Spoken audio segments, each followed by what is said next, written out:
Bienvenue dans les Petites Histoires de Michel, un podcast dans lequel je raconte mon exploration de la cuisine japonaise.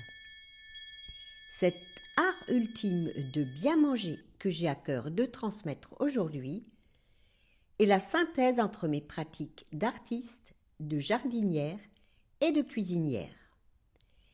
Il s'adresse aux amoureux du Japon, aux gourmets de tous bords et aux cuisiniers soucieux de préparer une cuisine saine, savoureuse et créative, qui nourrit aussi bien le corps que l'esprit.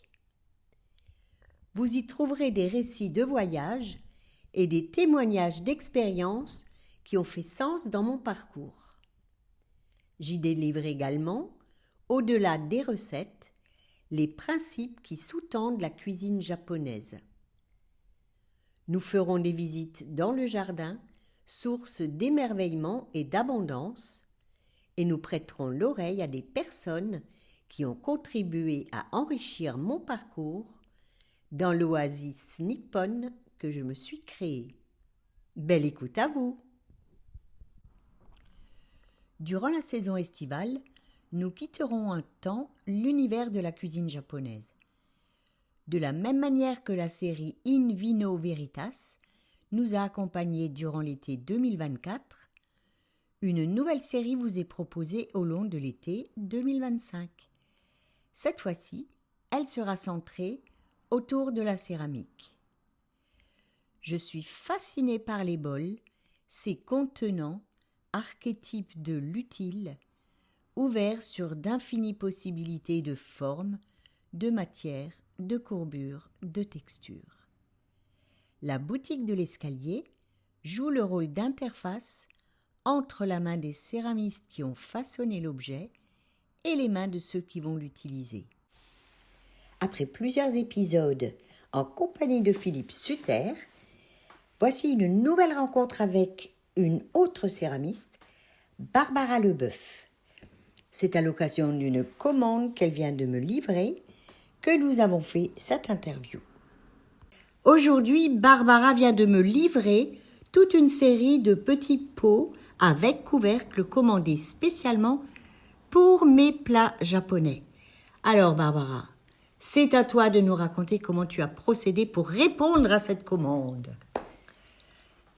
Suite à ta demande, Michel, de contenants qui doivent aller dans tes supports de cuisson en bambou, alors je suis partie d'un bol, une forme basique, et j'ai travaillé un peu en épaisseur et j'ai travaillé à l'aide d'un couteau pour facetter l'extérieur que j'ai gardé sans émail et je t'ai émaillé l'intérieur.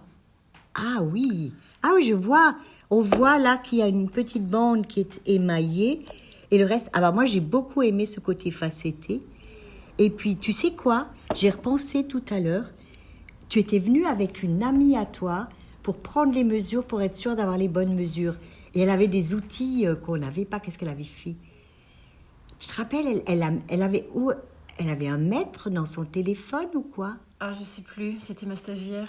Oui, qui était, elle a pris les mesures. Elle avait pris les mesures. On était dans l'obscurité. Tu te rappelles pas, derrière le comptoir? Non. Elle a sorti un appareil, je crois que c'était son téléphone, et qu'elle a pris les mesures et qu'elle t'avait tout bien mesuré. Ah là, elle a été super, en tout cas. La hauteur, la largeur du bol et tout. On a pris les photos et comme ça, je pouvais du coup répondre à ta demande par rapport à la partie technique. Sachant que la porcelaine, c'est une terre qui a du retrait, il y a 18%, donc il faut anticiper la dimension du cru pour avoir la dimension... Pas avoir un dé à coudre à la fin. Exactement. Et alors, ce que j'ai beaucoup aimé, c'est ta proposition pour le couvercle. Comme tu cuis à la vapeur et qu'il faut que ton contenant soit fermé, du coup, on se retrouve avec un petit capot en porcelaine, avec un pincé pour que tu puisses appréhender du coup ce couvercle. Mais l'idée, c'est que tu puisses aussi utiliser ce couvercle comme contenant une fois retourné sur la table. Et voilà. Donc la partie intérieure est émaillée, tandis que l'extérieur, donc la face qui permet de refermer, elle n'est pas est émaillée. brute, ouais. Et tu me disais que... Et j'ai travaillé en estampage dans un bol tourné en bois et on voit toutes les veines du bol. Oui. Et je trouvais ça intéressant d'avoir ce facettage extérieur par rapport au bol et par rapport à ce couvercle, d'avoir toutes les nervures du bois, Oui. jouant aussi sur l'analogie du minéral et du végétal. Oui, et moi, ce que je trouve très sympa, c'est que tout en ayant un langage totalement minimaliste, juste du blanc, tu as rendu plein d'effets très subtils avec justement cette empreinte, avec ton facettage au couteau à l'extérieur, avec cette petite ligne tout qui borde le haut du bol en émail, qui est un tout d'une autre texture que le bas. Alors ça, c'est un émail qui est transparent et mat, qui donne un nappage assez agréable et qui est doux au toucher en étant chaud. Et c'est vrai que là, pour ta commande, d'habitude, je travaille assez fin. Et là, j'avais envie d'avoir un petit peu d'épaisseur en main.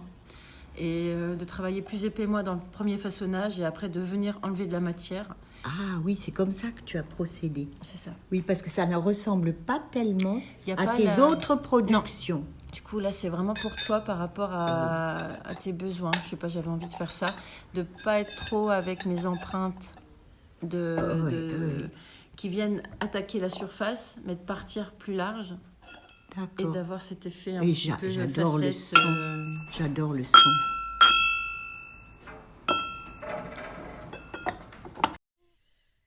Un nouvel épisode des Petites Histoires de Michel vous attend tous les mardis. Pensez à vous abonner à ma newsletter pour continuer de voyager au Japon avec moi.